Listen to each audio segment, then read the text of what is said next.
¿Qué tal, Miguel? ¿Cómo estás, amigo? Ya sabes, encantado de estar una vez más contigo bueno, la verdad es que ya con ganas de comentar un tema que nos apasiona, que yo sé que tú conoces muchísimo, igual o más que yo. Pensaba que lo conocía, pero cuando he visto tu libro me he dado cuenta que no conocía absolutamente nada. No, no, yo sé que tú eres muy humilde, Nada, nada. pero sí, sí, yo sé que también es tu pasión, así que yo encantado de estar otra vez en tu canal. Bueno, mira, en primer lugar, muchas gracias porque gracias a ti he conocido a Enrique Mantecón y su libro, Nunca se sabe. Nunca se sabe si podría grabar una entrevista contigo aquí en Madrid y, oye, ha sido que sí, ¿eh?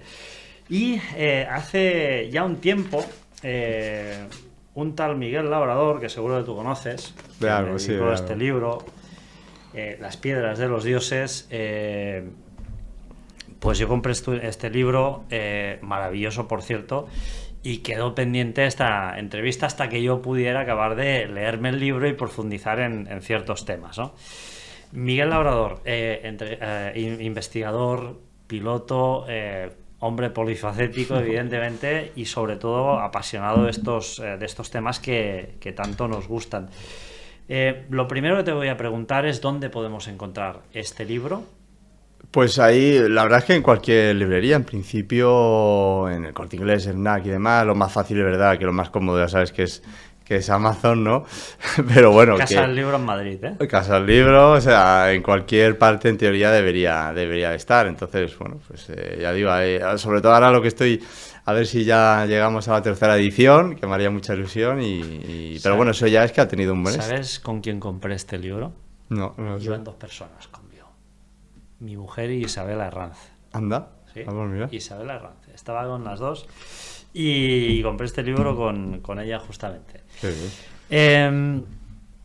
La historia, como nos la han explicado, ¿es así o es discutible? Yo creo que, afortunadamente, y hablando siempre a nivel muy oficial, sí que creo que hay que cambiarlo. O sea, es decir, y poco a poco se está cambiando, ¿eh? O sea, es verdad que cuesta, yo entiendo que cueste según qué cosas, ¿no? Pero creo que luego vamos a hablar seguramente de Göbekli Tepe, ¿no? Pues para mí es uno de los máximos, si no el mayor, ejemplo de lo que se tenía como asegurado que era imposible. Bueno, pues resulta que luego sí, y eso pues también te cambia todo, ¿no? Porque estamos hablando del inicio de la humanidad muy diferente a lo que pensábamos, muy atrás en el tiempo, y como siempre digo, no todo empieza en Sumer, sino Sumer ya es un legado, tiempo posterior, de algo que, bueno, apenas empezamos ahora a conocer. Tu frase, no todo empieza en Sumer, te aseguro que me ha quedado muy bien aquí ahora, ¿eh? Porque yo sí que pensaba que todo empezaba en Sumeria, en Sumer, ¿no? En ese río Tigris, el Éufrates, toda esta zona que es tan mágica, Sí. donde de alguna forma nace la Biblia, es la cuna de muchas cosas, ¿no? Pero claro, llega, a ver si lo digo bien, Göbekli Tepe, en Perfecto. Turquía, y rompe Sí. absolutamente todo. Estamos hablando de 4.000 años antes que Sumer. Sí, o incluso Incluso diría más. que más, sí, Más. o sea, a lo mejor estamos hablando de los inicios de Sumer sobre el 4000 antes de Cristo, o sea, hace 6000 años, y aquí estamos hablando de mínimo 11.600 años, que se van a encontrar seguramente sitios un poco anteriores, yo estoy convencido, pero claro, estamos hablando de un tiempo imposible. Porque, bueno, yo recuerdo en el colegio, en el instituto, ¿no? Cuando se hablaba de eso, ¿no? De que en Sumer, es verdad que la historia empieza en Sumer porque ahí son los primeros textos, bueno, no los primeros, pero bueno, es donde se prodiga más ese tipo de adelanto humano, pero claro, sí que aparte de las pocas pruebas, ¿no? Como Damasco, Jericó, Biblos, que he tenido la oportunidad de visitar, ¿no? Y que son los primeros ejemplos de pequeñas ciudades y de algo más avanzado, un poquito anterior de los sumerios, pero es que no había nada, ya era el hombre de las cavernas, ya nos íbamos directamente a lo que teníamos pensado, ¿no? De ese hombre primitivo que arrastraba a la mujer por los pelos y demás, ¿no? Y nada que ver, nada que ver. Y creo que fue en el 94 aproximadamente, claro, no había internet, yo me enteré muy posterior a eso, ¿no? Era jovencito, pero me acuerdo cuando era imposible que hubiera otra cosa, ¿no? Y gracias a ese descubrimiento por el arqueólogo Klaus Smith, pues que él enseguida, además así lo dijo, ¿no? Él enseguida vio que allí iba a pasar el resto de su vida, que era mucho más importante de lo que en un principio se había pensado y que obviamente eso ha roto los paradigmas, ya no solamente por el tiempo del que estamos hablando, sino además de otros paradigmas de desarrollo que se tenía pensado, ¿no? Como el tema de que algo impacta en el ser humano, algo a nivel más religioso, más místico, y no lo que siempre se había pensado, que era primero el desarrollo, la agricultura, domesticación de animales y con el tiempo sobrante, a partir de ahí ya no. Al principio, o lo que está aprobado a día de hoy es, primero la religión, algo impacta, se dedican a desarrollar los templos y luego ya a los siglos es cuando empieza el verdadero desarrollo como población, ¿no? Entonces es algo que también impacta, y ya digo, no solamente es el paradigma del tiempo atrás, sino este también del que no se suele hablar tanto. No, y mira, y con esto que esto me impactó mucho, ¿no? Primero religión y luego desarrollo, que tú lo formulas como una pregunta, y yo ahí recordé una vieja historia, no tan vieja, un viejo descubrimiento de hace unos años atrás, los ídolos de Shikhir. No sé si... No. Bueno, son unas figuras talladas que se encontraron en Siberia, que eran ídolos tallados en madera y datados de hace unos 14.000 años. Que puede ser, uno salió en un capítulo que recuerdo, no sé si era de cuarto milenio, ¿no? Que era es posible, una tablilla muy alargada. Era como un ídolo de madera, y entonces, claro, cuando encuentran esto, ¿cómo es posible? Si ahí no había religión, claro, ¿no? Entonces esto cuadra mucho con esa reflexión que das a modo de pregunta, si primero vino la religión y luego el desarrollo, ¿no? Entonces yo creo que, evidentemente, yo creo que muy posiblemente sea así. Porque la religión, le pese a quien le pese, ha sido un motor de cambio y de revolución, evidentemente, ¿no? Sí. Nos vamos hacia la página 42 y... hay un tema muy interesante que es la llegada de los seres humanos antes que los Clovis. Sí. Explícanos esto porque es un tema fascinante. Ahí es un tema que yo, sobre todo, copio del gran Graham Hancock, ¿no? Porque él en el libro America Before, que es verdad que es un libro muy denso, no es fácil, pero ahí él pues comenta eso, ¿no? Que como también se tenía estipulado, que los Clovis son los primeros que llegan por el estrecho de Beringia hace unos 11 o 12.000 años. Bueno, pues esto al parecer no es así, porque se supone, bueno, los Clovis se llaman así por una localidad que hay en Nuevo México, que es donde se encuentran esos primeros vestigios, y bueno, se le achacan a ellos la desaparición de los mamuts y demás, ¿no? Porque se han encontrado armas, ¿no? Pues flechas y demás, ¿no? Pero lo más interesante es cuando se han empezado a descubrir, por ejemplo en Brasil, pues se descubre un resto, ¿no? de ser humano que tiene 14.000 años, claro, ya más al sur, claro, dices, bueno, pues ya nos tenemos... no cuadra mucho. Claro, ya encima mucho más al sur, porque claro, del norte, ¿no? Del estrecho de Bering hacia abajo, pues también tiene que pasar mucho tiempo hasta que el ser humano llegue hasta ahí a asentarse, ¿no?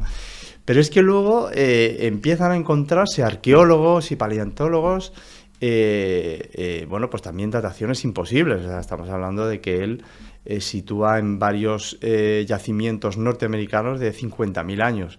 Entonces, claro, estamos hablando de que en una época en la que en principio era imposible pasar por el estrecho de Beringia porque creo que había un muro de hielo de unos 3 kilómetros de alto, o sea, que era imposible. Y esto nos da las pistas de que tuvieron que venir por el mar. Y es una de las teorías que yo tengo, ¿no? de esa civilización primigenia, o varias, que yo creo que navegaron antes de lo que se tiene presupuesto. Y ahí ya digo, ahí con esos hallazgos de hace 50.000 años, o incluso un poquito más, pues ya estamos asegurando de que el ser humano tuvo que ir mediante otras vías, como por ejemplo los barcos, claro. No, y hay vestigios que se han encontrado en Norteamérica que son más catalogables como centroeuropeos, que se han encontrado mucho más tarde y, hostia, cómo aparecen allí, ¿no? Seguramente porque antes los continentes estaban unidos, muy posiblemente, y las navegaciones pues se hacían de otra manera, ¿no? Desde luego en tu libro vamos a encontrar muchos enigmas que a fecha de hoy plantean muchísimas preguntas, y una de ellas está en la página 64. Vamos a dar pinceladas, solo sobre el libro, porque hay muchos datos, muchos lugares, hay muchísimas cosas. Pero hay una de las cuestiones que a mí, pues de alguna forma, me llama más la atención, que es esos vidrios, esos cristales antiguos, ¿no?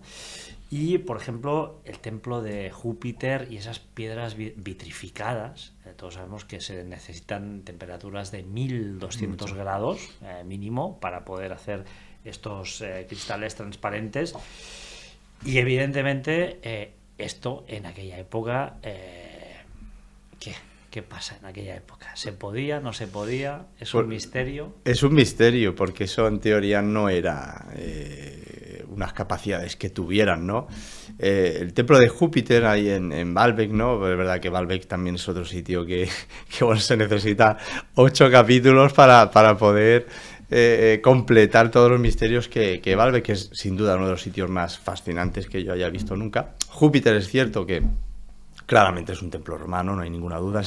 Por cierto, es el mayor templo romano de todo el Imperio Romano. Quiero decir que cuanto menos ya es extraño que los romanos no eligieran ni Roma ni siquiera la península ibérica. Sí, además en ese lugar, ¿no? Sí, por eso estamos hablando de unos 3.000 kilómetros aproximadamente en el que eligen. Está el templo de Baco también y demás, son templos espectaculares, pero claro, es que para que se hagan una idea los espectadores, el templo de Júpiter viene a ser casi exactamente el doble que el Partenón de Atenas, que si ya el Partenón es una pasada, pues esto es el doble. Solo quedan, 3 vestigios o 6 pilares, pero ya uno, cuando ve esa monumentalidad de los pilares, se queda uno alucinado, ¿no? Pero es verdad que, pese a esa maravilla de lo que hicieron los romanos, por supuesto está el famoso trilitón que se le achaca a los romanos. Yo ahí tengo ya un poquito más mis dudas, gente que no las tiene. Pero luego también, fíjate, es un sitio tan espectacular que de lo que no se habla prácticamente nunca es en la base. Está hecha en forma de U, y esa U está hecha sobre 9 pilares que pesan 400.000 kilos cada uno, que eso en cualquier otro lado es una locura. Sin embargo, en Baalbek es todo tan a lo bestia, tan grande, que bueno, eso pasa un poco desapercibido, ¿no? Y al estar en la base, yo creo que es más que romano, incluso más que griego, ¿no? Porque el propio Alejandro Magno, antes de los romanos, pues manda fundar Heliópolis allí, pero él también construye sobre una construcción fenicia. Entonces yo creo que los cananeos, los fenicios, son los que tienen un poco más de responsabilidad. En ese, mi opinión sobre el trilitón también, esos 3 bloques de 800.000 kilos a 9 metros de altitud. Y luego también de esa, a 2 kilómetros y pico, 3 kilómetros, esa piedra, bueno, ya son 2, de la llamada piedra del sur o de la mujer embarazada, que pesa ya 1.200.000 kilos. Y la otra que yo ya vi que se había descubierto la parte de arriba, la parte más superficial, ahora no sé cómo estará después de esos años que han pasado, pero esa por el volumen sí que llegaría a pesar 1.600.000, 1.500.000, o sea, una auténtica brutalidad. La explicación oficial es de que los romanos lo hicieron y al terminarlo se dieron cuenta de que no eran capaces de trasladarlo. Yo no soy un experto en Roma, pero eran eminentemente súper prácticos y sabían si algo lo iban a poder hacer o no. Bueno, pues ahí está, esa es la aplicación oficial. Cuando hablamos de piedras, Miguel, uno tiene que... Cuando uno compra un libro, lo compra por muchos motivos, ¿no? El primero es porque, ostras, voy a comprar ese libro porque he escuchado que Miguel Labrador nos va a explicar aquí unas historias o unas conclusiones que nos van a sorprender, ¿no? luego uno se pasea por una librería y compra un libro porque ve una portada y dice, wow, y ahí está, ¿no? Tu portada es wow, ¿no? Sí, a mí me enamoró. A mí me encanta tu portada porque es muy representativa. Evidentemente, este bloque no existe. No existe. Es más que evidente, pero sí que viene a representar la monumentalidad gigantesca y titanesca que representaba, no ahora, señores, sino hace centenares de miles de años atrás, mover estos bloques de piedra en lugares donde no hay absolutamente nada, lugares donde son yelmos, y esto pues plantea muchas preguntas, ¿no? Tú sabes que en breve me voy a ir a Menorca con un buen amigo tuyo. Mira, que extrañas coincidencias, tío. Sí. Que estoy hablando con Santiago Reuler y resulta que Santiago me dice que tenemos que ir con... ahora no me acuerdo. José Luis. José Luis. Sí. Y dices, hostia, pero si José Luis es muy amigo mío y tal. O sea, que estamos aquí, Sí. el universo nos va uniendo. Voy a ir a Menorca y yo he estado en Menorca, pero bueno, ya sabes, familia, etcétera, etcétera, y no tienes la oportunidad de... Y me quedé siempre con ese regustet de boca de poder investigar pues las tablas, los talayots, las navetas, las covas. Todo esto, ¿a qué se asocia? ¿Son monumentos? ¿Es religión? ¿Qué es exactamente? Sí, a nivel oficial hay partes que están asociadas más a la defensa, ¿no? Por ejemplo. Pero yo siempre me fijo en tanto en Santiago Reuler como José Luis López, que para mí son auténticos sabios, ya lo verás, en tu viaje a Menorca. Yo voy casi todos los años en junio y ellos, la explicación que siempre me han dado es que ha sido siempre un culto a la diosa madre, todo, ¿no?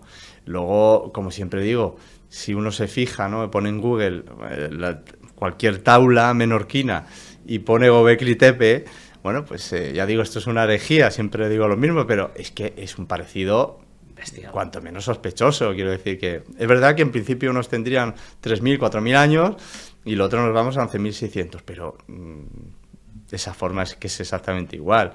Y en dos lugares bastante separados. Por eso digo que no lo sé, ahí a lo mejor... Culturas contrapuestas. Sí. Sí que es verdad que hay ciertos momentos en la historia que se llegan a colonizar los lugares, pero hablamos de momentos muy separados en aspectos, en diversos aspectos en la historia. Nuestra civilización se asocia a muchos mitos y esto lo podemos ver a partir de la página 75, y te tengo que felicitar porque, bueno, tú ahí recoges gran cantidad de mitos, ¿no? Desde Lemuria, Posidonia, muchos mitos, ¿no? Pero a mí, como buen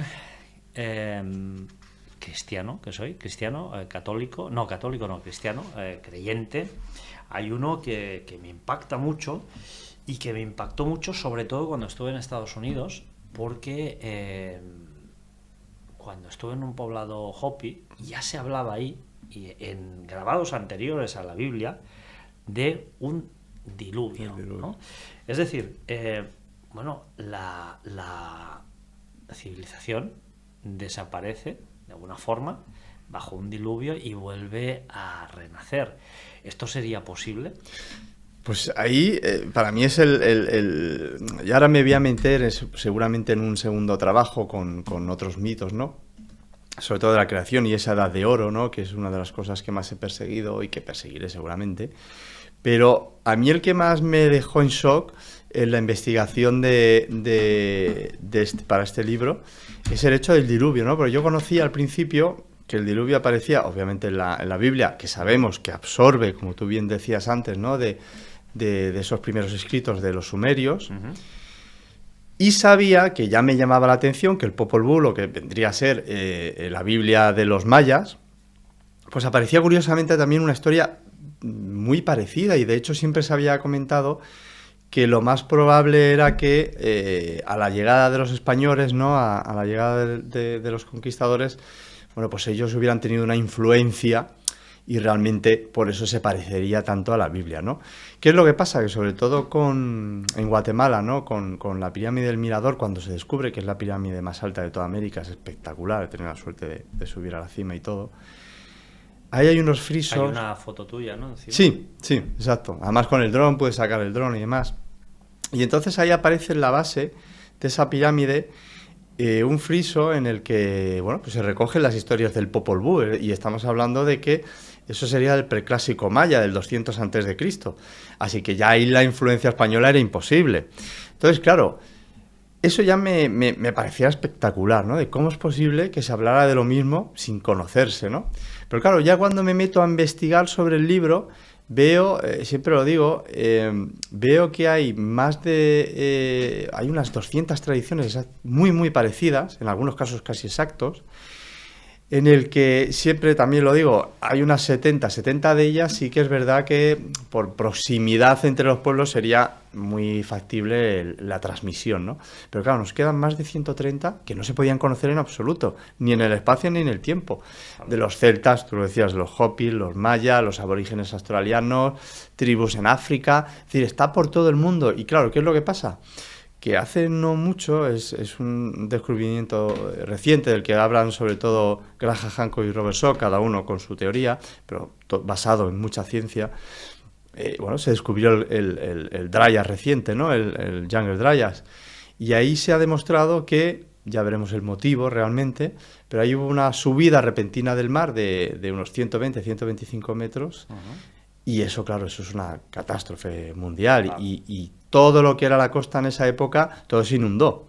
Entonces, de ahí viene que ese mito del que pensábamos yo el primero, cuando era joven, ¿no? De que eso era un tema religioso y tal, que estaba más fundado. Pues no. O sea, eso ha demostrado que eso ocurrió y por eso tenemos esos ecos del pasado de todas las generaciones, porque lo vivieron, aquello produjo un impacto. Y de ahí que nos hayan llegado, ¿no? Y que hayamos pensado que eso era, bueno, una invención o no. Pues eso ha pasado. ¿Y por qué es lo que siempre digo? ¿Por qué no otros mitos lo que realmente nos estaban comentando era simplemente la verdad? Y no un cómic, como siempre digo. Vivimos en un planeta que está vivo, que evoluciona, evidentemente. Sí. En Tarragona están las montañas de Prades, que eran océano, no hace tantos años, hace unos pocos miles de años, que esto es nada en el cómputo total de la humanidad, bueno, de la humanidad no, del universo, y desde luego el mundo está vivo, el planeta Tierra no es algo que sea algo estático. Nos vamos a Malta y vamos a hablar de Gilantilla. Pero yo te quiero hacer una pregunta, que es la siguiente. A diferencia de otros lugares, como en Egipto, que son lugares que han quedado cubiertos por las arenas de forma totalmente natural, hay ciertos lugares que parece cuando los abandonan o cuando deciden que ese lugar ya ha llegado a su fin, para su propósito, los enterraban. ¿Por qué motivo?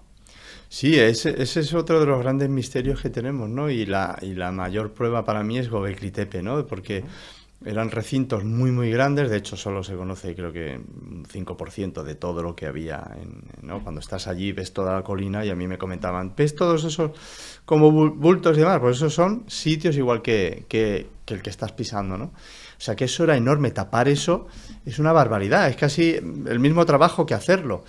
Entonces, al ser además un sitio religioso, eso denota que esa intención es, bueno, en mi opinión, es preservarlo, ¿no? Es decir, algo ha pasado, coincide con el Younger Dryas, curiosamente, ¿no? Entonces, algo ha pasado, ellos ven que a lo mejor no saben si van a estar mucho más tiempo y deciden taparlo, ¿no? Yo creo que es para salvaguardar, ¿no? Y también es, pues, como serían las pirámides, ¿no? En mi opinión, que es como una llave del tiempo para que el ser humano moderno, bueno, pues cuando lograra la tecnología, que todavía, por cierto, creo que no tenemos, pues seamos capaces de entender qué es lo que nos quisieron decir, ¿no? Pues esto ya también podría ser una especie de máquina del tiempo Y que lo hicieron tan bien que, pues fíjate, pues han sido más de 12.000 años. Han quedado ahí casi intactos, ¿no? Exacto, ¿no? Y luego de casualidad, ¿no? Porque siempre también me gusta decirlo, ¿no? Porque en un principio los primeros descubridores de Göbekli Tepe pensaron que era un cementerio bizantino. Entonces no le hicieron mucho caso. O sea, Göbekli Tepe se descubre no en el 94, se descubre en los años 60. Wow. Pero... bueno, al pensar que era un cementerio bizantino, no le dieron esa importancia y hasta la llegada de Klaus Schmidt, que él empezó a... bueno, también por el hallazgo, ¿no? Que siempre se dice de un agricultor que da con una... o sea, que todo eso se reúne, ¿no? Pero que es un descubrimiento que estaba allí hace mucho tiempo, pero que, bueno, nos ha llegado afortunadamente ahora y sigue cambiando los libros. Yo hace mucho tiempo escuché en un documental una interesante teoría, ahora no recuerdo de quién, pero sí que unos estudiantes universitarios llevaron a cabo un experimento para demostrar que podía hacerse, y hablamos de geopolímeros. Página 124, bueno, es que podríamos parar en cada página, ¿no? Pero Davidovich nos plantea una interesante teoría. Yo diría que aquí sí que es una teoría porque tiene una fundamentación científica bastante importante, que es que todos estos bloques tan grandes, tan gigantescos, en realidad no se transportaran algunos de ellos, sino que se fabricaran in situ. Pero esto sería alucinante, ¿no? Disponer de esta tecnología en esa época. Yo ahí sí que hablando con arqueólogos de primer nivel, sobre todo egiptólogos, ellos no terminan de, o sea, lo descartan bastante esa teoría, aunque se han encontrado bloques con restos, ¿no? Creo que de cabello. Yo lo he visto, o sea. Sí, por eso digo que ahí de momento la egiptología lo que te dice es que no termino de tenerlo yo claro. Ahí, ya digo, pongo la duda. Donde sí que creo que hay más evidencia y es todavía más plausible es en el altiplano. En el altiplano sí que todos los estudios que se hicieron, que yo creo que fueron más completos que en Egipto, ahí yo sí que le doy bastante validez.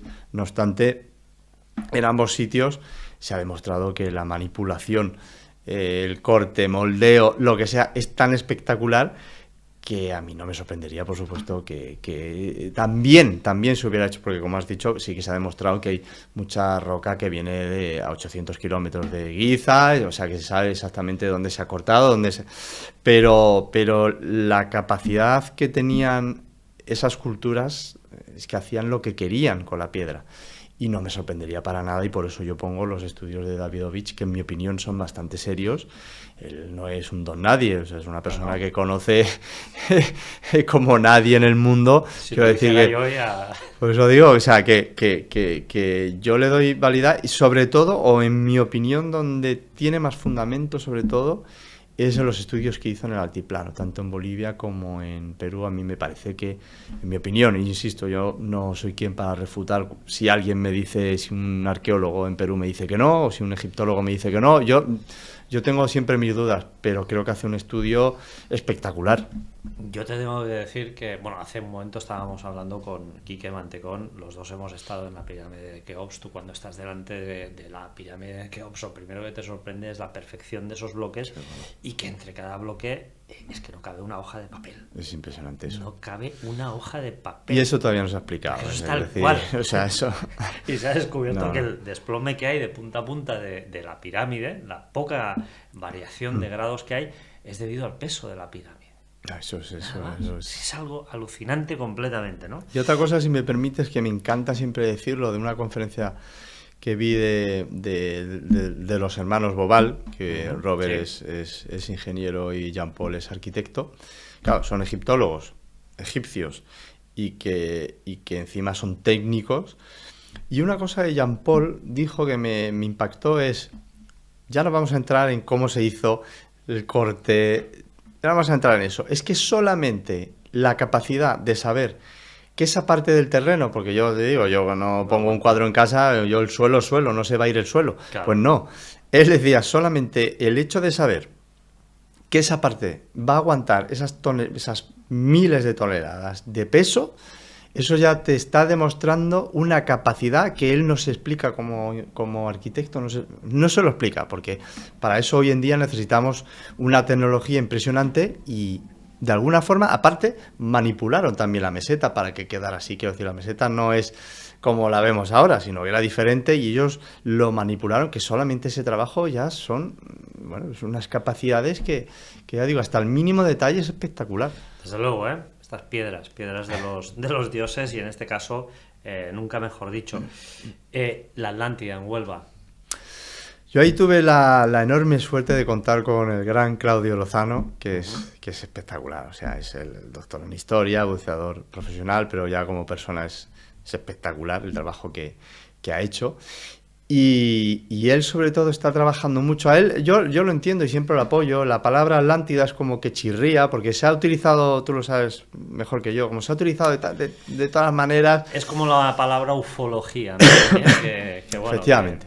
Se nos vincula sí. a muchos magufos y la verdad sí. es que es una tristeza. Pero entonces ahí lo que sucede es eso, ¿no? Pero él, con todos los estudios que ha hecho y que sigue haciendo, sí que, sin ser la Atlántida, pero él sí que habla muchas veces de otros pueblos, porque se han descubierto a kilómetros de la costa de Huelva, ¿no? Porque es una costa muy, muy llana, ¿no? Que, por ejemplo, para que te cubra tienes que meterte muy, muy profundamente, ¿no? Y él ha descubierto que ha habido eventos tsunaminérgicos coincidentes con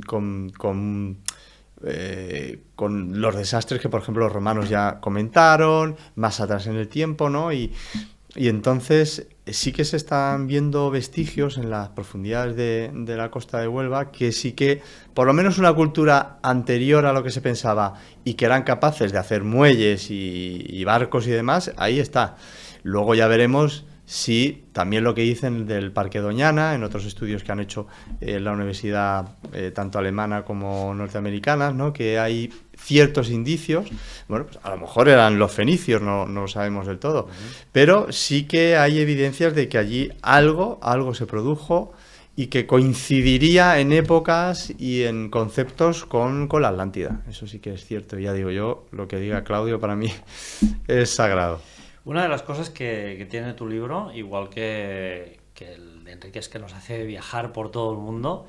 Y ahora, pues, con este libro nos vamos a Centroamérica y nos vamos concretamente a México, a Teotihuacán, la Pirámide del Sol, donde yo también he podido estar, pero yo desconocía este dato. Resulta ser que en la parte superior se encuentra una parte construida en mica, que es un mineral que es capaz de conducir la electricidad y además que soporta una gran carga térmica. Exacto. Teotihuacán, sí, mica, ¿qué pasa? Eso es otra de las historias espectaculares, ¿no? de los enigmas que hay, que es verdad, porque Teotihuacán ya solo el ver el tamaño de esas pirámides, además muy parecido curiosamente a Giza, ¿no? Porque son 3 pirámides con un montón de pirámides satélites, 2 grandes y una pequeña, 2 alineadas y la pequeña un poco. Quiero decir, bueno, son cosas cuanto menos llamativas. Y de hecho, la base de la pirámide del Sol, creo que hay una diferencia de 5 metros en lo que es la base. No sabía. Y la altura es casi exactamente la mitad, la del Sol respecto a la de Giza. O sea que son datos que, bueno, a mí cuanto menos me llama la atención. Hombre, yo te tengo que decir que a mí me gusta más Teotihuacán porque puedes subir a la pirámide. Ah, sí, eso mola. A ver, me encanta Egipto, pero subir a una pirámide es una experiencia brutal. Es que además la del Sol, es que pues yo, por cierto, yo a punto estuve de ver una muerte en directo porque hubo un señor anciano que se tropezó bajando. Wow. Y tuvo la suerte de agarrarse porque, bueno, los laterales, ¿no? En esas hileras que hay, pues se tropieza y menos mal que se enganchó porque si caes desde arriba, tú lo sabes. Tenemos que decir que no está exento de riesgos y evidentemente yo cuando estuve arriba dije, sí. Bueno, pero esto es como en Camboya, ¿no? O sea, yo estuve me parece fue en agosto, en septiembre, hace muy poquito. Y digo, hostia, esto mojado, cuidadín, aquí tenemos... Aquí que no se le ve, pero las piedras están muy lisas y muy desgastadas, ¿eh? Sí, hay que tener mucho cuidado. Hay pirámides, monumentos en Camboya y dices, wow. Vamos a la isla de Java porque... Pero que no hemos terminado con lo de la mica. Ay, perdona, sí, lo de la mica, perdona. Lo de la mica, esto, ¿qué es? Que es súper interesante. Que la mica, oye, ¿por qué se encuentra esto? Pues ahí sobre todo, ese tema me fascinó porque, como tú bien decías, la mica, sobre todo, las propiedades que tiene son conductoras y de resistencia a unas enormes temperaturas. No tiene en principio nada más importante. Y claro, ¿qué es lo que pasa? Que la mica se encuentra como a 2.500, 3.000 kilómetros de allí, porque está en Brasil. Entonces, claro, cuando yo he tenido la oportunidad de... O sea, en México no hay mica. No. Hostia. O sea, quiero decir que... O sea, primero, ¿cómo sabes tú que en Brasil, a 2.000 y tal, hay mica? ¿Para qué ese tipo de material? Porque estaba en el interior de la pirámide, no era algo ornamental que tú digas es que es algo precioso y... No. O sea, es algo que no se sabe por qué y que no se veía, estaba por dentro.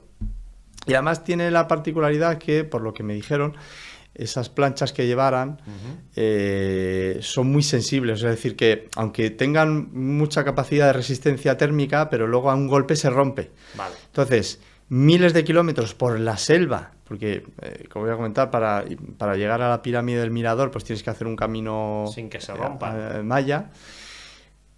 Claro, zonas que encima no tienen ni siquiera ese camino, con lo peligroso que son por serpientes, por diversos tipos, y además con esa temperatura, esa humedad, llevar eso con la posibilidad de que se te caiga en un momento dado. Bueno, o sea, ese esfuerzo increíble tuvo que ser por algo, ¿no? Y lo que llama la atención es que para algo lo quisieron poner dentro de la pirámide. Y sobre todo eso, las propiedades que tiene son cosas ya muy avanzadas a nivel técnico que, por ejemplo, en los transbordadores se utilizan como en la base de lo que es el transbordador, para la reentrada se utiliza algo muy parecido a la mica. Sí, ¿no? Son porcelánicos, pero que tiene un poco el principio de la mica. Vale. Y yo recuerdo que en el... Sí, porque es muy resistente. Sí, que es muy frágil. Es frágil, pero es muy resistente a temperaturas térmicas muy elevadas. Claro, y en la reentrada que tú tienes que soportar, pues una... de fuego. Sí, exacto. Entonces, yo recuerdo que hay en el Smithsonian, el mejor museo aeronáutico que hay en el mundo, ahí en Virginia. ¿Has estado ahí? Sí, claro, yo eso... Pues eso es increíble. Porque está el X-1, el avión de los hermanos Wright, o sea, el Apolo, o sea, es decir, es que es increíble ese museo. Todos los museos en Estados Unidos, tú lo sabes, son espectaculares, pero el de Virginia es el número 1. Y allí me comentaban eso, no, esto es parecido a la mica y tal, y es cuando yo dije, ostras, pues fíjate, es que es algo, sobre todo para algo muy técnico, ¿no? Entonces, ¿para qué lo quisieron hacer esta población, ¿no? Hace una semana estaba en Sitges con Felipe Botalla, el viernes 13. Hoy que es 19, ¿no? Hoy es... No, 18. 18, perdón, 18. Es que yo viajo en el tiempo. 19 es mañana, que además es el cumpleaños de una amiga mía que me ha dicho, como no me llama este mato. Pues 18, 5 días estaba en Sitges. Y le pregunto a Felipe Botalla, que él es profesor de marketing, pero es un gran apasionado de la historia y de los enigmas de la historia. Las pirámides de Egipto, que eran, dice, tío, está clarísimo, generadores de una especie de, no sabemos el qué, pero generaban algo. O sea, que no son tumbas.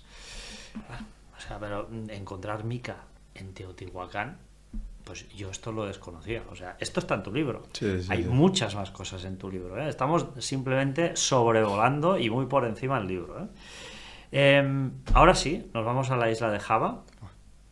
¿Te parece? Porque Gunung Padang, 27.000 años de historia. Bueno, esto ya rompe esquemas también. Sí. Y además, ahora está... afortunadamente muy actualidad, ¿no? Está de moda porque yo cuando fui hace unos años, es verdad que había mucha duda, ¿no? Sí que es cierto que hubo un geólogo de la Universidad de Java que pues con la tecnología que ellos utilizan, pues el hombre no tuvo muchas dudas porque él fue haciendo catas desde la superficie, ¿no? Desde la cima de esa montaña, porque ahí en ese momento no se sabía si era montaña o era algo artificial, y él fue haciendo catas Y entonces llegó hasta bueno, primero creo que la cima eso sí que está aprobado a nivel arqueológico, o estaba aprobado porque ahora ha habido cambios, ahora lo comentaremos, de hallazgos de hace 3.000 años, que no está nada mal, vale. Pero él empieza a hacer las catas y si no recuerdo mal, donde para por primera vez es vestigios de 9.000 años, luego nos iríamos a 17, 18.000 años, y luego en un inicio... La parte final acabaría en 27. Ahora oficialmente lo han rebajado a 24. Sigue siendo una barbaridad. O sea, es increíble. Y yo recuerdo cuando estuve allí... Que para eso la arqueología tampoco tiene una... Bueno, la historia convencional, podríamos decir, no tiene una explicación. No, para nada. O sea, quiero decir... Y de hecho hasta hace poco no se ha ido aceptando. Y ahora lo comentaré. Ya digo, cuando yo estaba allí en la base...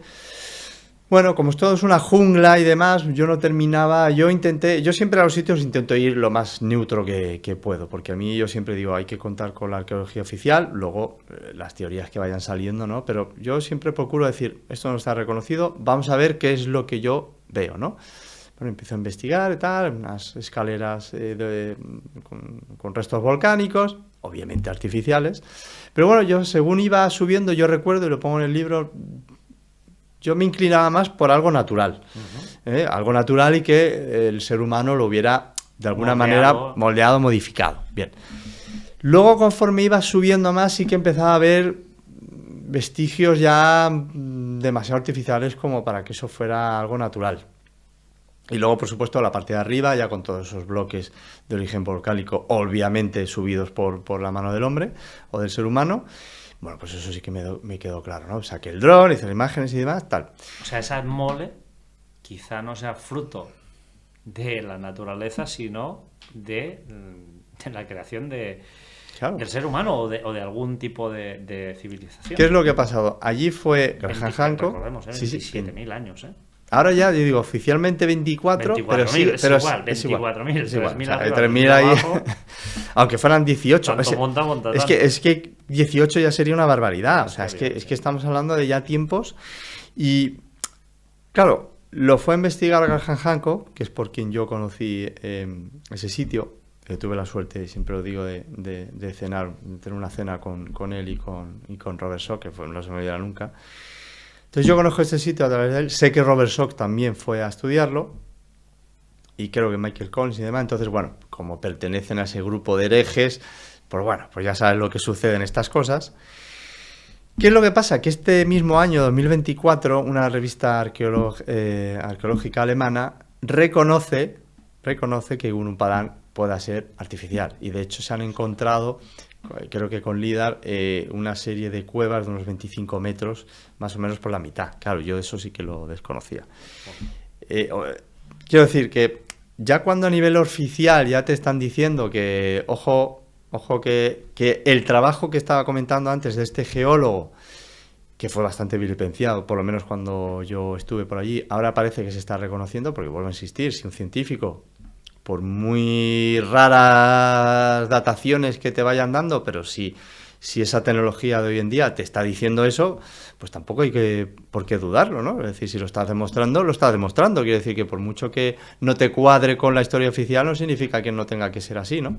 Pero ya digo, sí que estuvo varios años como, bueno, pues dejándolo de lado, pero ya digo, esta revista alemana sí que le ha dado la oficialidad que se necesitaba para empezar a ver que eso, en principio, y a nivel casi ya oficial, estamos hablando de que eso está hecho de forma artificial. Y a mí me pareció espectacular. Y ya a nivel más antropológico, otra cosa muy interesante es que yo no vi a nadie en la cima, no había nadie, solo estuvimos mi mujer y yo, pero sí que me encontré con un montón de locales en la base. Y yo, pues por supuesto, como siempre... Locales de allí, sí, porque eso, sí. Yo cuando fui no lo conocía a nadie. O sea, Gunung Padang era, ya digo, Graham Hancock y poco más. Y sí que me sorprendió, porque en estos sitios típicos pues no te sueles encontrar absolutamente a nadie. Y sí que en la base sí que me encontré a bastante gente, ¿no? Ya digo, todos locales y claro, por supuesto tuve que preguntar. Oye, pero tal... y me decían, oye, tú eres el del dron, ¿no? Bueno, en esa época no era muy común. Hemos visto algo que volaba y tal. ¿Qué año fue esto? Pues a lo mejor hace, no sé, 12 o 13 años. 12 una o cosa 13 así. años. Y de hecho el dron que llevaba, no como que tú tienes ahora. No, desde luego. Ese no volvía, ese sí se te iba, Sí, se iba, Dios. ya le podías decir hasta luego. Conozco a alguno que lo perdió, ¿eh? Uno de esos. Pues yo estuve cerca, me dio un poco de reparo. Pues yo pregunté ahí, oye, me sorprende mucho que estéis aquí. Digo, no hay nadie arriba. Y yo además dije, a lo mismo he hecho mal en subir. Y todos, no pasa nada, no pasa nada, has hecho bien y tal, no pasa nada. Y dicen, nosotros lo que pasa, nos quedamos siempre en la base. Y dice, y es que para nosotros, para nuestros ancestros, desde que tenemos memoria, es un sitio sagrado. Y donde hacemos siempre algún tipo de ofrendas o meditación y demás. O sea, sí que me impactó que antes de que se diera a conocer este sitio, que llevaba desde siempre siendo un sitio frecuentado y venerado por los locales. Claro, un sitio sagrado, ¿no? Entonces ya por lo menos en ese aspecto sí que me pareció ya, digo, yo no sé si esto será artificial o no, pero por lo menos sé que es un sitio venerado, un sitio sagrado para el ser humano, ¿no? Ya ha sido una revista alemana, que los alemanes, para que Sí, den un paso al frente, tienen que estar muy seguros de lo que efectivamente dicen. Son muy cuadriculados. Sí, sí. Pero bueno, vemos que todas estas masas de piedras puestas ahí artificialmente son muy comunes a lo largo y ancho del planeta. Cuando hablamos de pirámides tenemos que recordar también las pirámides chinas, que también existen, ¿no? Efectivamente. Tú también has visitado alguna de ellas. Sí, esa es otra de las sorpresas, ¿no? Que la gente se lleva cuando uno habla de pirámides chinas, porque dices, bueno, pues en Sudán, en Egipto, en Perú, en México y tal, pues es como está normalizado, ¿no? Pero en China, y además hay muchas, ¿no? Y yo recuerdo cuando fui también hace unos pocos de años, no había ninguna información y de hecho cuando yo iba a preguntar a guías y a taxistas y tal por pirámides se te quedaban mirando como diciendo, sí. ¿Estás bien? Porque aquí en China creo que te has confundido de país. Y sin embargo hay muchas.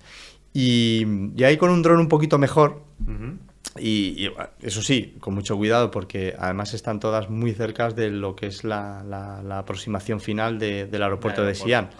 Entonces, bueno, pues manteniendo los márgenes de seguridad y demás, sí que pude grabar una de las mayores, que para que te hagas una idea, ahí hay una pirámide que mientras que la pirámide de Giza, no recuerdo muy bien, creo que tenía 225 metros de largo, hay una que tiene 400, o sea, que batería el récord. O sea, incluso la de Cholula, que está en México, pues esta la podría superar. Es verdad que no tiene la complejidad de las pirámides de Egipto, pero son enormes. O sea, ¿No son tan altas?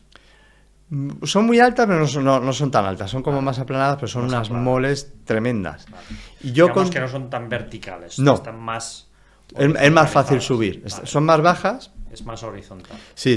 O sea, y a mí lo que sí que me dio un poco de pena, están totalmente abandonadas. Ostras. Y la ciudad, como ha crecido tanto China, ¿no? Y si ha tenido una expansión brutal, lo que yo vi, yo recuerdo que las conocí por un documental de la revelación de las pirámides, que me encantó, yo lo recomiendo siempre ese documental, ahora no me acuerdo de este hombre, de Patrice Pollard. Y yo recuerdo que claro, él le ponía como un halo de secretismo. Es verdad que hay puestos de forma artificial, ¿no? Porque están en línea recta árboles, pero claro, intentar ocultar ese tipo de pirámides es imposible. Puedes poner los árboles que quieras, esas moles. Y yo no vi ese oscurantismo ni que China, el gobierno, quisiera taparla, ¿no? Simplemente hay una dejadez tremenda, no hay nada, están abandonadas. ¿Como las de Keops, con bloques? No. Completamente diferente. Más tipo Adobe, por así decirlo. O sea, no tiene esa complicación, ni esa capacidad técnica, vamos, ni por asomo. Pero para que veas otra de las similitudes, por ejemplo, con Teotihuacán. En Teotihuacán, como tú sabes, se encontraron debajo de las pirámides un río de mercurio y figuras de jade verde. Que yo pensaba que el jade siempre era verde, pero no, hay muchos tipos de jade. Pues no lo sabía eso. Yo investigando fue cuando me enteré, porque yo pensé que el jade siempre era verde, pues no. Los ríos de mercurio sí me acordaba, pero el jade no. Pues debajo de una de esas pirámides chinas se encontraron un río de mercurio y figuras de jade verde. ¿Y para qué un río de mercurio? Vaya usted a saber. Por eso digo que qué casualidad, qué coincidencias que debajo de una pirámide en México y otra china, posiblemente hechas en tiempos parecidos, se encuentren esos mismos elementos. Por eso te decía que yo cuando le pregunté a Felipe Botalla, oye, ¿qué son las pirámides? Generadores. generadores. ¿De qué? No sé. Yo creo que de algún tipo de electricidad, de potencia, de energía, de algo, no lo sé, ¿no? Pero bueno. En página 219, aquí yo ya llego a uno de los enigmas que más me fascinan de tu libro, capítulo 7. Tremendas estas piedras, estas construcciones poliangulares, ¿no? Pero a mí lo que más me fascina es dentro de estas construcciones hay un pequeño detalle que a prácticamente todo el mundo se le pasa desapercibido, menos a ti, ¿no? Y son unas pequeñas formaciones, pequeñas piedras, que son las piedras o los bloques de expulsión. Bueno, ya estas formas son increíbles. Incluso en tu libro aparecen muros donde se combinan diferentes técnicas, la poliangular con los bloques de toda la vida, o sea, esto ya es rizar el rizo, pero estos bloques de expulsión, ¿qué son? ¿Qué es esto? Eso es dentro de la maravilla, porque para mí es el mayor enigma que hay, más que los mitos posiblemente, más que las pirámides, y mira que me fascinan, ¿eh? Pero yo cuando hace ya muchos años, ahí sí que te digo que hace 2 décadas o más, empiezo a ver ese tipo de muros poliangulares, ¿no? Además mi primer contacto creo que fue en la zona andina. Claro, yo recuerdo que sin conocer muy bien ese trabajo, yo decía, joder, que la verdad es que es un trabajo espectacular, ¿no? Porque tú veías los ángulos, además son piedras normalmente andesitas, de ahorita son piedras muy difíciles de trabajar. Y yo decía, qué capacidad de ponerlo todo en íntimo contacto, no puede pasar ni una hoja, ni un alfiler, además bloques enormes de mínimo de 2000 kilos, ¿no? Y tú dices, ostras, pues esto no debe ser muy fácil, ¿no?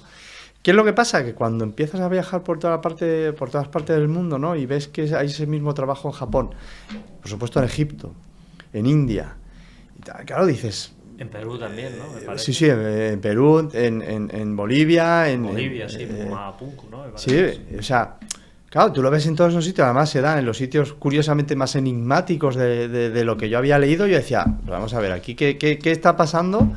Que esa tecnología que es espectacular, ¿la tenían todos? O sea, aquí, ¿qué pasa, no? Entonces fui investigando, y ya digo, dentro de la similitud, que para mí, por ejemplo, siempre lo digo, el sitio más espectacular para mí es la pirámide de Micerinos, porque sí, siempre yo tenía la duda en mis viajes de hecho es la primera, ¿no? Bueno, la primera, no, es la tercera. Es la tercera de las pequeñas. Es la más pequeñita. Más pequeñitas. Es la que, ya digo, yo siempre me... No, Keops, Kefren y Micerinos. Sí, exacto. Y es la pequeñita, mide creo que 63 metros, sí, en comparación de las otras son 150, es una pasada, ¿no? Entonces... Claro, Micerinos, por ejemplo, yo siempre tenía la duda porque, claro, yo encontraba esa misma tecnología de construcción, pero claro, algunas veces era bombada, que se da más en Perú, por ejemplo, y otra más llana, que se da más en Egipto. Y yo decía, a ver, pero es que es exactamente la misma tecnología, pero ¿por qué una llana? No sé, ¿serán los mismos, no serán los mismos? Pero digo, tienen que ser los mismos porque esa capacidad única en la historia de la humanidad... Es que me sorprendería que fueran diferentes y que hayan llegado a la misma conclusión, ¿no? Perdón. ¿Qué es lo que pasa? Micerinos me demuestra que los pocos bloques de revestimiento que tienen están los dos juntos. Está el abombado y el llano, que es... Yo recuerdo que fui con Manuel Delgado, nada más y nada menos, que en paz descanse. Sí, los bloques, cuando uno los observa, ve que no son planos, es decir, que todo el contorno del bloque está como abombado un poco. Pues hay unos abombados, pero por ejemplo, el Templo del Valle de Egipto, tú lo ves que es todo, es esa tecnología, pero dices, pero es que es súper llano. No tiene ese abombamiento, ¿no? que las otras sí que tienen, en otras zonas del mundo.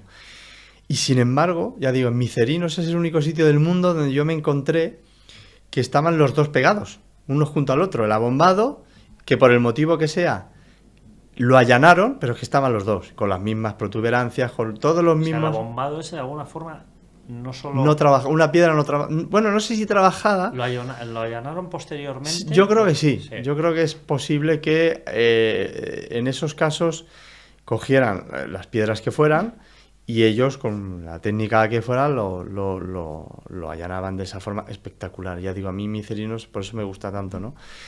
Y entonces, con respecto al bloque de expulsión, ya investigando todos los datos hasta el más mínimo detalle, luego me di cuenta de eso, ¿no? De que siempre había bloques súper grandes, de 2.000 hasta 100.000 kilos, y de repente te encontrabas siempre un bloquecito pequeñito en comparación del resto, y decías, eso no cuadra, porque son todos grandes y de repente uno... Claro, yo que no tengo ni idea de hacer nada de construcción, pues yo pensé, digo, bueno, pues alguien se ha equivocado y en plan, Manolo, échame aquí, ponme aquí una piedrecita. Lo vas encontrando en todas las construcciones. Claro, pero sobre todo, por eso me gusta tanto que en la arqueología se hayan metido, respetando por supuesto a los arqueólogos, faltaría más.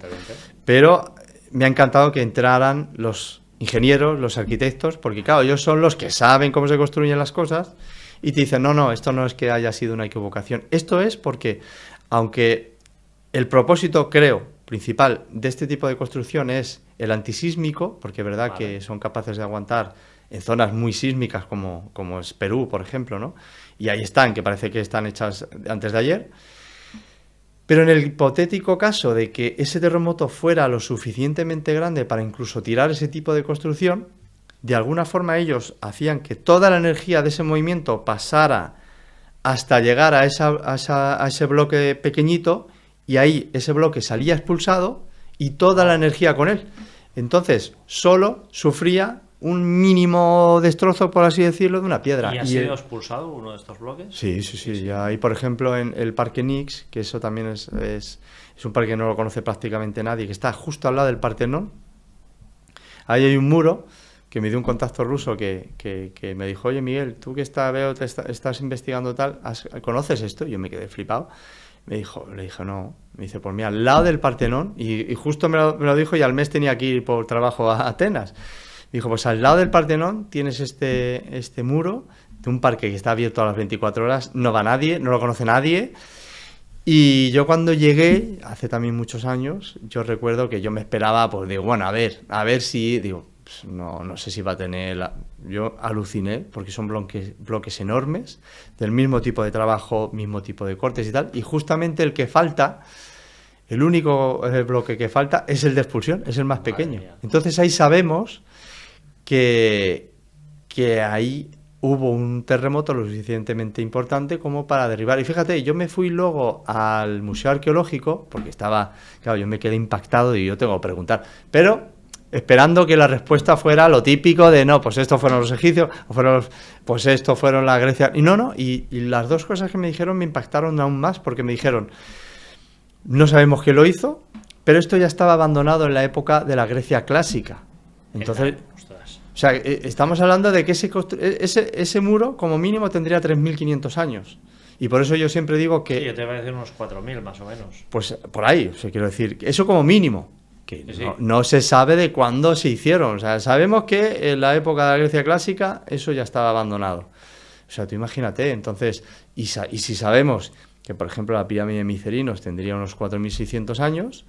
Pues yo creo que fueron los mismos, ¿no? De que en esa época pues podrían construir. Luego ya veremos en la zona incaica, que para mí todo eso es pre-incaico, pues también sí podemos lograr tener la seguridad de que en qué época, en qué momento se hizo, ¿no? Porque la piedra es verdad que no es fácil de datar, pero por ejemplo Nacho Ares, hace ni siquiera un mes, él me mandó un artículo de que a través de luminiscencia se ha podido datar bastante bien las pirámides. Quiero decir que bueno, que hay cosas que afortunadamente con el avance tecnológico vamos pudiendo aseverar, pero para mí eso sigue siendo un misterio, ¿no? Es decir, si lo que vemos en la zona andina es exactamente igual que en Egipto, pues estaríamos hablando no del siglo XV, que es cuando se supone que el siglo XIV, que es cuando se supone que lo hacen los incas. No, si nos vamos para hace 3.500, 4.000, 4.500 o 5.000 años, pues estamos ante un enigma tremendo. O sea que ya digo, para mí es el tema más fascinante de todos. De alguna forma, esto vendría a demostrar que muchas veces cuando éramos pequeños, pues lamentablemente esos libros de historia, pues no habían escrito la historia tal y como era, ¿no? Desde luego la humanidad, la historia de la humanidad está repleta de muchos misterios. Yo te quería preguntar también sobre tu libro, para ti, ¿cuál es el viaje que más te ha impactado de todos los que hay aquí en este trabajo? Por cierto, es un trabajo que tenemos que decir que estos son decenas de horas de vuelos de avión, evidentemente, sí. Muchos miles de kilómetros en carretera, portear drones a lugares recónditos, patearse montañas, arriesgarse, y uno tiene que también ser consciente de que subir a ciertos sitios entraña mucho riesgo, porque a veces ha llovido, son terrenos resbaladizos, terrenos donde si te sucede alguna cosa, lo mejor que puedes hacer es poner o encender un cirio si lo llevas encima. Sí. O sea que esto es un trabajo de investigación de campo puro y duro. ¿Con cuál te quedas? Esa yo creo que es la pregunta más difícil que me puede... Dime dos, va. A ver, Java, por ejemplo, para mí ha sido el sitio que más me ha sorprendido. Por Gunung Padang, sí. Kandisuku, una pirámide maya del siglo XIV, en mitad también de Indonesia. Más Borobudur y Prambanan, que son templos espectaculares, o sea, es increíble. Pero yo me quedaría... Es que Giza no hay quien lo supere. No, Giza no se supera. Y lo que sientes cuando estás en esa meseta es algo alucinante. Yo creo que ningún ser humano tiene que morirse sin haber puesto los pies allí. Y además yo tengo la suerte de que un gran amigo mío, no sé si lo puedo decir. Digo, hombre, por favor. Bueno, no, me refiero a que no sé si se puede si él decir. Quiere que lo digas. Claro, no, pero porque no haya... Yo creo que no, pero bueno. No, pues un amigo mío me consiguió, fue un regalo, uno de los mejores regalos, si no... Bueno, no el mejor, pero uno de los mejores de mi vida. Me regaló el que pudiera estar en la Gran Pirámide solo por la noche. O sea, tú imagínate. O sea, algo espectacular. Y eso me huele a soborno un poco. Bueno, huele a muchas cosas. Yo no hice nada, quiero decir. Pero a mí este amigo... No, pero que es... No, pero hombre, algo debe haber. Yo he estado en Abu Simbel y tal como te lo digo, estuve con 2 australianos más y le soltamos unos billetes al guardián que había ahí de turno y echó a todo el mundo. Nos quedamos los 3 ahí en el templo. O sea, ahí eso de verdad, los billetes funcionan. Ya digo, yo no tuve que hacer nada y sí que fue algo como espectacular. ¿Tuviste la oportunidad de estar ahí solo? Fue espectacular aquello. ¿Eh? Sí. La verdad es que fue un detallazo, un regalazo y es algo que no se me olvidará, ¿no? Eso por la vida. Desde luego, yo he estado en Egipto 2 veces y en la meseta de Gizeh y bueno, ya estar ahí es algo completamente alucinante, o sea, y poder estar dentro de la pirámide de Keops, en fin. No sé, bueno, yo tengo un problema. Pues que sepas que voy en abril, o sea que... Bueno, pues no me lo digas 2 veces para ver si me puedo escapar. Yo debo ser el tonto de esta sala, porque soy el único que no he estado ahí solo en la pirámide de Keops, porque veo que, en fin, bueno... En fin, las estadísticas funcionan. Bueno, todos andará, ya ves. Miguel, la historia, como la conocemos, en parte... según este magnífico trabajo, tendría que reescribirse de alguna forma con una mentalidad mucho más abierta que la que tenemos hoy en día, porque, ostras, de alguna forma estamos viendo que las cosas no son como nos las contaron. Tú estás viendo que la ciencia, los investigadores, los arqueólogos, los científicos están dando un paso adelante y están empezando a romper esos moldes preestablecidos. Sí, yo la verdad es que en ese aspecto yo estoy muy tranquilo porque yo, claro, he tenido la suerte de contar con arqueólogos de primera categoría, doctor en historia, como Claudio Lozano o un Nacho Gallego, que estuvo 3 años de arqueólogo para la ONU en Tiahuanaco, un Nacho Ares, que es solamente conocido y que no son heterodoxos, quiero decir que ellos siguen pues la ciencia como toca, que yo entiendo que pues tiene que haber un método científico que es fundamental. Y yo sí que abogo, porque hay veces, ahora me estoy encontrando con que hay algunos arqueólogos que se piensan que este libro va en contra de la arqueología o de que digo que los arqueólogos no tienen la mente abierta. No, yo siempre, en eso creo que se confunden. Yo siempre digo que ya antepongo, y en el libro siempre lo hago y siempre lo digo en los programas y en las conferencias que doy. Yo siempre pongo, aunque vaya en contra de mi teoría, yo siempre pongo lo que está establecido, porque creo que debe ser así. Luego yo doy mi versión y digo por qué.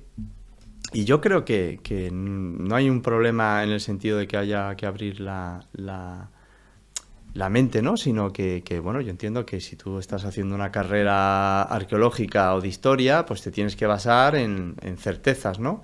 No en suposiciones, ¿no? Bueno, yo tengo la suerte de que como no, mi vida no depende económicamente de esto para nada, pues que, bueno, pues me puedo permitir algún lujo, porque gente muy importante a mí me ha dicho, y que eso es de las cosas que más me han motivado. Ya digo, números uno del mundo me han dicho, me encanta lo que estás haciendo, no conocía esto, pero hazlo tú, claro, porque hay cosas que nosotros no podemos hacer. Pero creo que con todo lo que se está descubriendo, yo, por ejemplo, te digo un pequeño ejemplo, la Esfinge. Yo recuerdo hace 20 años que si el que decía que la Esfinge podía ser más antigua que las pirámides, ya está, loco conspiranoico, no sé qué, no sé cuánto tal. Ahora ya yo empiezo a ver un movimiento muy serio de es posible. Lo que está claro, Miguel, es que la ciencia, la sociedad, todo avanza gracias a locos, entre comillas, que van en contradirección, en contracorriente, y que gracias a su trabajo, tesón, desempeño, investigación, demuestran que al final no estaban locos, sino que sencillamente con una manera de ver las cosas completamente diferente y desde otra perspectiva, pues acaban demostrando de que las cosas no son lo que parecen en muchas ocasiones. Y la verdad es que este libro lo demuestra y establece las bases para que también la ciencia pues pueda investigar ese camino que tú has iniciado también. Bueno, a mí lo que más ilusión me aporta este trabajo es ver cuando la población general, incluso algunos arqueólogos, pues te reconocen que hay cosas que no sabían. Y luego también, pues bueno, pues ya ha coincidido, como decía antes, ¿no? Que Gunung Padán, por ejemplo, que apenas nadie conocía, bueno, pues ahora se ha hecho oficialmente como algo demostrado, ¿no? Entonces, bueno, a mí lo que más ilusión me hace es que la gente vaya conociendo sitios que no se conocen para nada, que son espectaculares, en mi humilde opinión, y que pueden cambiar más paradigmas, ¿no? Yo ahora, por ejemplo, estoy luchando mucho, sobre todo para que Kandisuku, esa pirámide en teoría maya, entre comillas, del siglo, finales creo del siglo XIII, que está en mitad de Indonesia, bueno, pues sea conocida, porque no significa que tenga que ser maya ni muchísimo menos, pero es una pirámide súper extraña, con unas efigies cuanto menos llamativas, ¿no? De unos seres ahí alados y tal. Y al igual que Gunung Padán, pues se ha hecho famosa, entre comillas, este mismo año, un año después de sacar yo el libro, pues mi interés sobre todo es que haya otros sitios pues que lleguen al público, porque creo que son muy... Aparte de que sean enigmáticos y demás, pues sobre todo es eso, ¿no? De que la gente lo conozca, pues son muy interesantes. Miguel Labrador, Las piedras de los dioses, editado en Luciérnaga. ¿Existió otra humanidad? Y yo creo que la respuesta está aquí, y las personas que sean inquietas y que desde luego busquen también no tanto la versión oficial, que también está aquí, sino una visión y una versión alternativa de la historia de la humanidad, pues aquí la van a encontrar. Muchísimas gracias, amigo mío, y sobre todo también muchas gracias a Quique Mantecón, que no lo vemos pero está aquí al lado, por cedernos este espacio aquí en Madrid. Nada, ya sabes, un placer, y nada, a ver si podemos hacer más todavía. Y una cosa muy breve, recuérdanos tus redes sociales, por favor. Sí, bueno, en Facebook, bueno, Miguel Labrador, que es lo que también estoy en Instagram y X, pero bueno, fundamentalmente el Facebook donde más me muevo, y si alguien tiene alguna duda, alguna cuestión, pues ahí pueden contactar conmigo sin ningún problema. Miguel Labrador, Las piedras de los dioses, tremendo este trabajo, que pueden encontrar en todas las librerías. Yo compro aquí en Madrid, en Casa del Libro, y desde luego está en absolutamente todos los sitios disponibles. Muchísimas gracias. No, gracias amigo. A ti, un placer.